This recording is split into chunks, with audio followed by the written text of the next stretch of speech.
My name is Alex, and I've been a park ranger in the Great Smoky Mountains National Park for 7 years. I know every trail, every creek, every shadowy corner of this vast wilderness. My father was a ranger here before me, and his knowledge became a part of me, a legacy in every step I take. Life here is solitary, but I love it. I love the silence of nature, the peace the crisp air brings, the feeling of being connected to the earth. But that peace was shattered, brutally ripped away from me, on a new moon night I'll never forget. That day, I received an emergency call. A group of tourists, led by a certain Thomas Ashton, were lost in the Rainbow Falls area. Ashton, a wealthy and arrogant man, always sporting sunglasses even under a cloudy sky, was known in our small community for his disrespect for nature and park regulations. I'd warned him multiple times about camping in prohibited areas and ignoring safety advisories. He always responded with a smirking smile and a sizable check to the Environmental Protection Association. This time, however, the situation was serious. The trail to Rainbow Falls is treacherous, especially at night. Heavy rain was falling, turning the paths into raging streams. My old, reliable truck groaned under the weight of mud and water. I arrived at the designated location, but there was no sign of Ashton or his group, only the unsettling silence of the forest, amplified by the relentless drumming of the rain. A feeling of unease washed over me. The atmosphere had changed. The air grew thick, heavier. The forest, once familiar, transformed into a hostile entity. I started searching, using my flashlight and knowledge of the area. I found traces, disordered footprints in the mud, some signs of struggle, and what frightened me most, traces of blood. It wasn't just any blood. It was viscous and dark. The bloodstains were spaced out too far apart, and the victim clearly hadn't been carried. Something was very, very wrong. With each tree I passed, fear escalated. It wasn't the usual fear of the dark or the wild. It was a visceral, profound fear that chilled me to the bone. I felt watched, that something or someone was hunting me in the shadows. My gut told me I was being deceived, that something far greater was behind the disappearance of Ashton's group. The silence was broken only by the rhythmic patter of rain and the unsettling crunch of leaves under my boots. Each sound felt amplified. Each shadow seemed to writhe. The Great Smoky Mountains are known for their beauty, but also for their secrets. They're ancient, and their history is steeped in Appalachian folklore, stories of mountain spirits and hidden hollows. My grandfather used to tell me tales of vengeful spirits and shadowy creatures that roamed these woods. I dismissed them as childhood stories, but standing there in the rain, surrounded by the unsettling silence, I couldn't shake the feeling that those stories held a grain of truth. The park itself is a character in this story. The dense fog hung low, clinging to the ancient trees like a shroud. The air was thick with the scent of damp earth and decaying leaves. A smell that usually comforted me now felt suffocating. The towering pines, normally majestic, seemed to loom over me, their branches twisted and gnarled like skeletal fingers. The rain, a constant companion, felt like a relentless assault, blurring the already dim light of my flashlight and obscuring the path ahead. Thomas Ashton, the leader of the missing group, was a man who embodied the antithesis of the park's serene beauty. He was a symbol of unchecked ambition and disregard for nature's fragility. I'd always sensed a darkness in him, a ruthless drive that overshadowed his outward charm. His wealth allowed him to flout the rules, creating a sense of entitlement that bordered on contempt. His motivations for being in such a remote area that night remained a mystery, adding to the growing unease. Did his arrogance lead him into danger, or was something more sinister at play?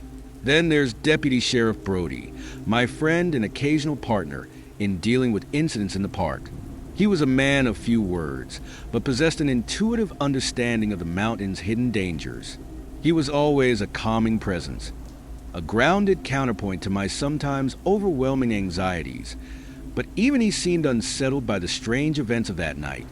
He'd arrived to assist in the search, his face grim and set with a determination that hinted at something far more significant than a simple rescue mission. As the hours dragged on, the search expanded. Other rangers joined, their flashlights cutting fleeting swaths through the impenetrable darkness. Their apprehension echoed my own. This wasn't a typical lost hiker situation.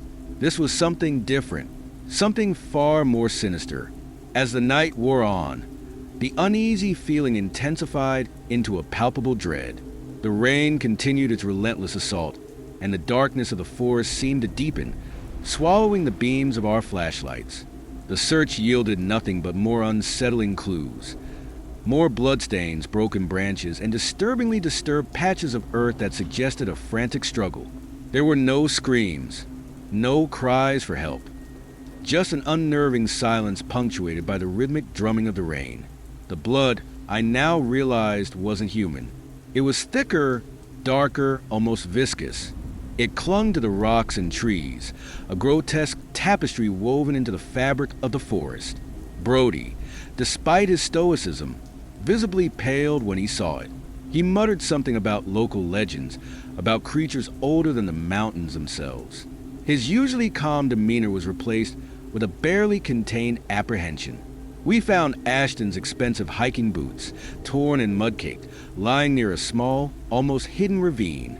The ravine was unusually steep and rocky, and the way the boots lay suggested a violent struggle. We called for backup, but the terrain was so challenging that any rescue would take hours, if not days. With every passing hour, the chances of finding anyone alive diminished.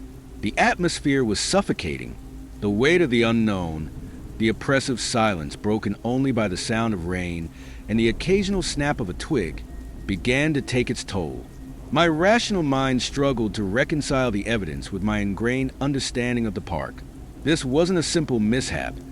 This was a calculated, brutal attack.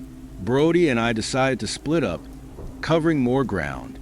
He headed towards a higher elevation, while I continued along the ravine. As I ventured deeper, the feeling of being watched intensified.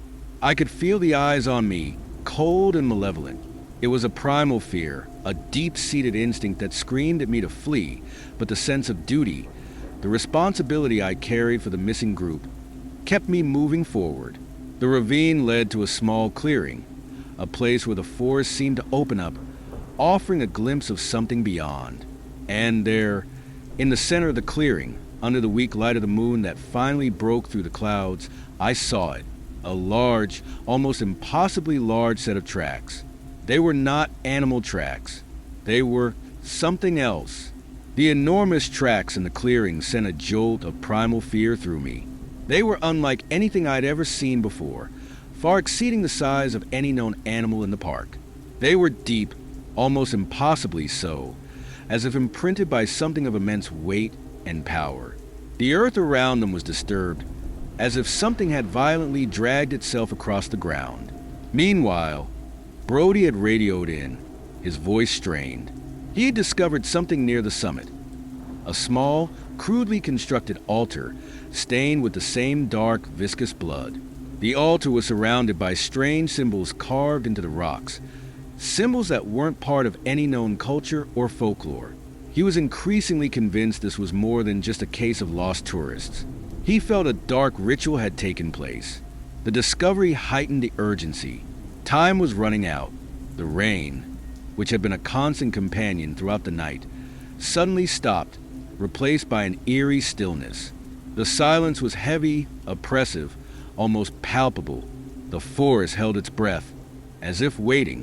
Back in the clearing, I examined the tracks more closely. They seemed almost deliberate. They weren't random. They followed a specific path, leading deeper into the forest. Following them felt instinctively wrong, a dangerous gamble, but the pull was too strong to ignore. My duty, my father's legacy, compelled me to push forward. I was caught in a battle between fear and responsibility. As I followed the tracks, I began to hear whispers, faint at first, then growing stronger, becoming an almost unbearable cacophony of voices. The whispers were chilling, filled with a sense of ancient malice and resentment. They seemed to be coming from everywhere and nowhere at once, a chorus of unseen voices surrounding me. A secondary subplot began to emerge as I learned, through radio transmissions with Brody and park headquarters, that Ashton wasn't just some rich tourist. He was involved in some kind of illegal logging operation in the remote areas of the park. He'd been attempting to exploit the park's resources, and those who spoke against his actions disappeared. This fueled the darkness that felt present in the forest, making it feel more sinister. This wasn't simply a case of a lost group. This was a sinister cover-up, and I was being drawn deeper into its heart. The urgency felt almost unbearable. The whispers intensified, the voices growing louder, more menacing. I was running out of time. The whispers culminated in a blood-curdling scream, echoing through the silent forest. It was a scream of pure terror, unlike anything I'd ever heard before, and it shattered the oppressive silence, ripping through the veil of the supernatural. The scream, however, wasn't coming from the direction of the tracks. It was coming from behind me. I spun around, my heart pounding in my chest, flashlight beam cutting through the darkness. There, emerging from the shadows of the trees, was Brody. He wasn't himself. His face was contorted in a grotesque grimace, his eyes wide and bloodshot, filled with a primal rage that was both terrifying and strangely familiar. He clutched a crudely fashioned wooden stake, stained with the same dark blood, his movements jerky and unnatural. He lunged at me, his eyes burning with a feverish intensity. This wasn't the Brody I knew. This was something else, something possessed, something driven by a force beyond his control. I had to defend myself. I had to fight. In the ensuing struggle, the truth became horrifyingly clear. Ashton wasn't just involved in illegal logging. He was involved in something far darker, something far more ancient. He'd stumbled upon an ancient burial site, a place where a creature of immense power had been laid to rest for centuries. His actions, his desecration of the sacred ground, had awakened it. Brody, unwittingly, had been the creature's first victim. He was now a puppet, a pawn in a horrifying game of revenge. The symbols on the altar, the whispers, the tracks, they were all part of an ancient ritual, a summoning. Ashton's arrogance had brought forth a force beyond comprehension, a force that demanded retribution. The creature's power was overwhelming. Its presence filled the forest, pressing down on me, constricting my chest, stealing my breath. I fought Brody, a brutal, heartbreaking struggle against a friend consumed by an ancient evil. The creature, however, remained unseen. Its presence felt more than seen, a cold dread that gnawed at my soul. The struggle was brutal and desperate. I fought with the strength of pure desperation. The fight ended not with a decisive victory, but with a brutal and sudden shift. As Brody collapsed, the light fading from his eyes, his body still twitching. The whispers intensified, closer now, surrounding me with an almost palpable sense of malice. I was alone, facing an ancient evil, with the horrifying knowledge of the truth behind the disappearances and the unsettling reality of the night's events. The aftermath of the fight left me shaken, physically and emotionally drained. Brody lay still, his body a testament to the creature's power. The whispers intensified, circling me like predators, their voices a chorus of ancient rage and vengeful fury. I was alone, utterly alone, in the heart of the forest, facing a force beyond my comprehension. My initial reaction was pure terror. The instinct to flee, to run as far and fast as I could, was overwhelming. But something held me back. A sense of duty, perhaps, or a stubborn refusal to surrender to fear. Or maybe it was the weight of the knowledge I now possessed. Ashton's actions had unleashed a force that demanded retribution, and I was caught in the crossfire. The rain returned, washing over me, as if attempting to cleanse the forest of the darkness that had settled upon it. But the darkness remained, deep within my soul, reflecting the horrors I had witnessed. The creature, its true form still hidden in the shadows, remained a palpable presence, a force that both terrified and fascinated me. Its power seemed to seep into the very earth, twisting the familiar landscape into something sinister and terrifying. The immediate priority was to contact park headquarters. With trembling hands, I activated my radio, my voice barely a whisper, delivering a fractured account of the night's events. The missing tourists, the discovery of the altar, the fight with Brody, the terrifying entity lurking in the darkness. The response was immediate, a surge of activity as fellow rangers prepared for a large-scale search and rescue operation. But the knowledge that they were coming was scant consolation. I knew they couldn't save Brody. He was gone. He was a victim of Ashton's greed, sacrificed to an ancient evil. The only remaining purpose, now that the truth was revealed, was to ensure that Ashton's actions wouldn't claim any more victims. The weight of that responsibility settled upon me, heavy and inescapable. The desire for vengeance, a cold, burning ember in the depths of my soul, began to solidify into a relentless purpose. The night continued its relentless assault, and the rain turned from cleansing to menacing, mirroring the growing terror in my heart. This wasn't merely about finding Ashton. This was about confronting the very nature of evil, the primal force unleashed by human greed. It was about exacting a price for Brody's life, for the innocence lost in the dark heart of the Smokies. I had to find him. I had to stop him. I had to exact my vengeance. The rising sun cast long shadows through the forest, painting the scene in hues of gray and fear. The rain had stopped, leaving behind a damp chill that clung to my skin and seeped into my bones. I was exhausted, both physically and mentally, but the adrenaline coursing through my veins kept me moving. The desire for vengeance, a burning ember in the ashes of my grief and fear, fueled my every step. My pursuit of Ashton was not a simple manhunt. It was a confrontation with the darkness that had consumed the forest, a battle against a primal evil unleashed by human greed. The creature remained unseen.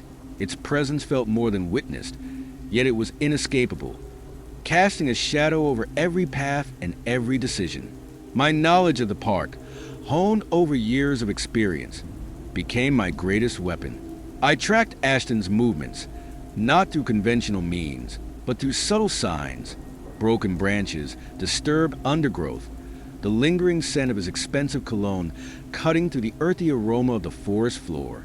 Each clue was a breadcrumb leading me further down the rabbit hole of the creature's power and Ashton's hubris. As I followed Ashton's trail, I encountered other rangers. My initial account was met with disbelief, dismissed as a consequence of stress and exhaustion.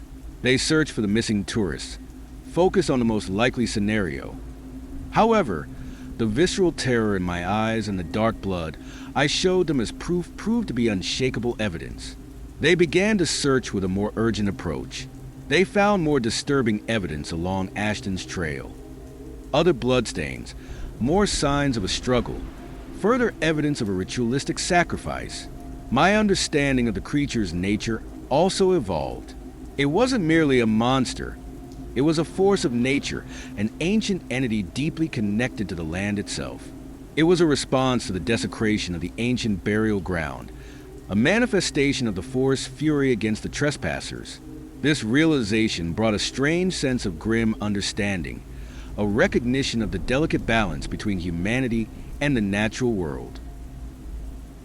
As I pressed deeper into the heart of the forest, my fear began to transform. It was still present, a constant companion, but it was tempered with a growing determination, a fierce resolve born from grief, a burning need to find justice for Brody and the other victims. I was no longer just a park ranger. I was a warrior, fighting against the encroaching darkness. I was Alex, and I would not be defeated. This wasn't merely a physical pursuit. It was a mental and spiritual battle against the creature's influence, against the echoes of its power.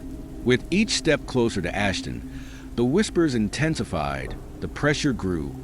The weight of the creature's malevolence became almost unbearable. Yet, with each step, my resolve hardened, my spirit strengthened. I was changing, evolving, becoming something more than just a ranger. I was becoming a guardian, a protector of the forest's ancient secrets.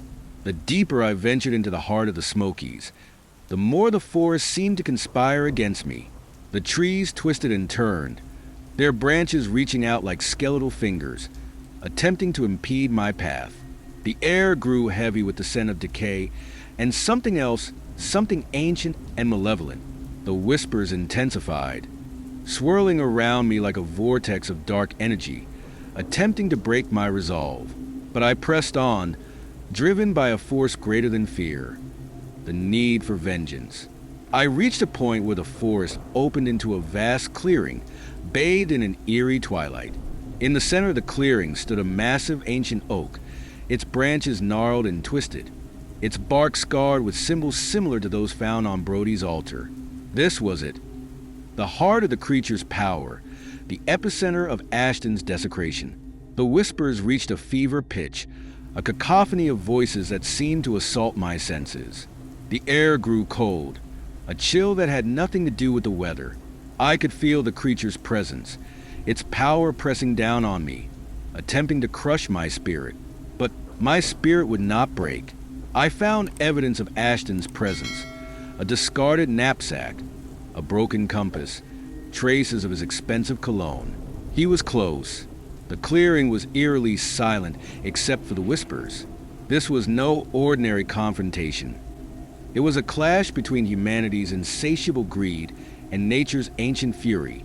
Ashton had underestimated the price of his hubris. I prepared myself, both physically and mentally. I checked my equipment, sharpening my knife, ensuring my flashlight was securely fastened to my belt.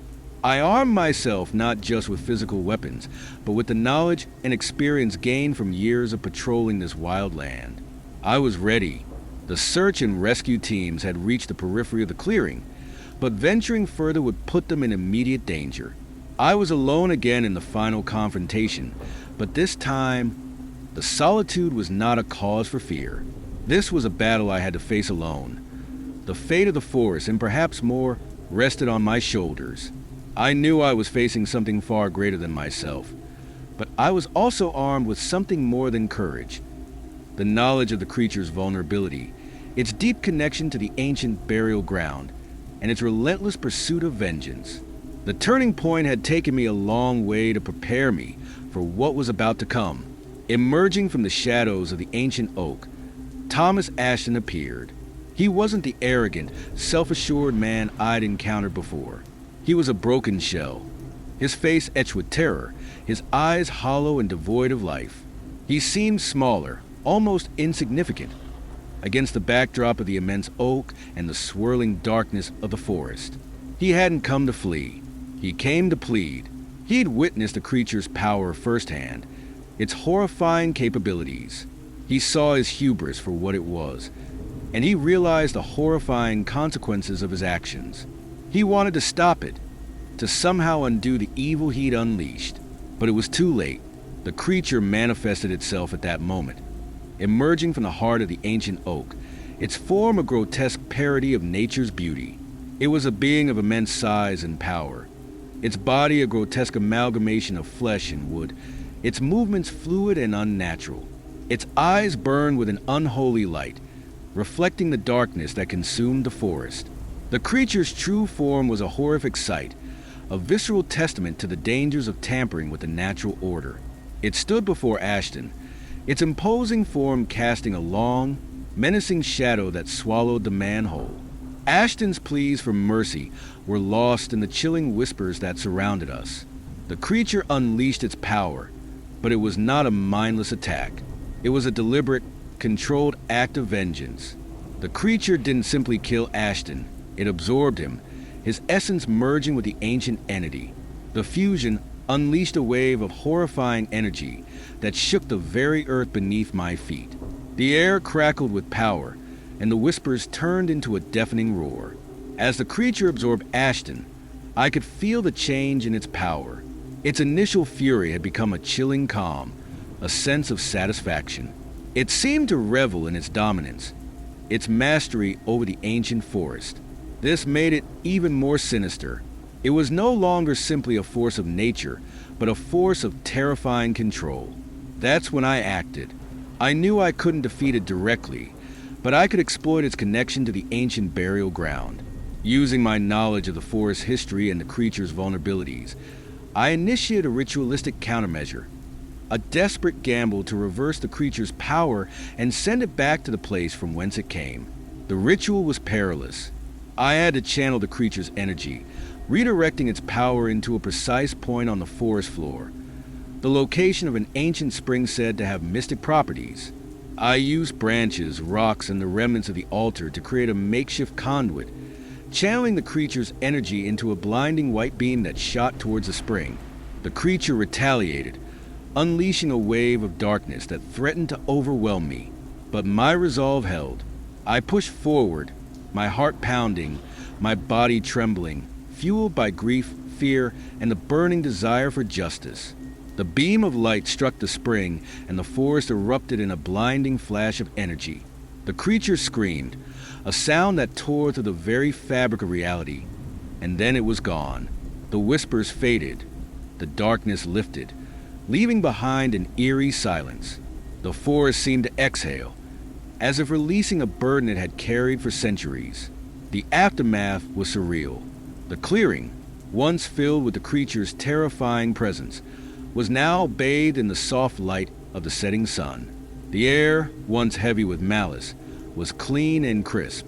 The forest, shaken but not broken, seemed to breathe a collective sigh of relief. The whispers were gone, replaced by the gentle rustling of leaves and the distant calls of birds. A sense of peace, fragile yet undeniable, settled over the land. The search and rescue teams arrived, their faces etched with relief and awe. They found Ashton's body absorbed into the land, leaving behind only the lingering scent of his cologne and the faint traces of his possessions. The creature was gone, vanished without a trace. Its power dissipated. Its reign of terror abruptly ended. Brody's body was found near the ancient oak, a serene expression on his face, as though he had finally found peace. The dark blood was gone, washed away by the rain. It was a stark contrast to the horror of the night before. My own transformation was evident. The fear that had gripped me had been replaced by a quiet strength. I had confronted the darkness and emerged victorious, not through brute force, but through knowledge, courage, and the unwavering resolve to protect the forest that had been my sanctuary. The experience had changed me. I was no longer just a park ranger. I was a guardian, forever bound to the ancient secrets of the Smokies, forever marked by the encounter with the creature and the haunting memory of Brody's sacrifice. The forest held its secrets close, but I had learned its whispers and the devastating power of its fury. The forest recovered quickly, masking the battle's devastation. The clearing returned to its natural beauty, but the memory of the night would forever remain.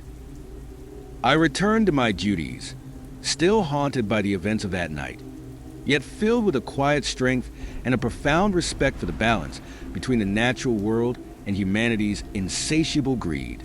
The consequences of Ashton's actions would reverberate through the generations. But now, the forest was safe, for now. Years later, I still patrol the trails of the Great Smoky Mountains. The memory of that night remains vivid. The whispers, the creature, Brody's sacrifice. The forest feels different now, quieter, somehow wiser. Sometimes, in the stillness of the dawn, I think I hear faint echoes of the whispers, a reminder of the ancient power that sleeps beneath the surface. But the fear is gone, replaced by a quiet understanding, a deep respect for the wild heart of the mountains, and the knowledge that some secrets are best left undisturbed. The peace, however, remains fragile. This is my story, my terrifying, life-altering experience in the heart of the Great Smoky Mountains. It's a story of vengeance, of the consequences of unchecked greed, and the ancient power that lies dormant beneath the surface of our world. Share your thoughts in the comments below. Did you find it terrifying? What did you make of the creature? Let's discuss. And don't forget to click below to watch my next video. I'll be sharing some chilling accounts from local legends here in the Smokies. You won't want to miss it. Click the link now to subscribe and see what mysteries the mountains hold.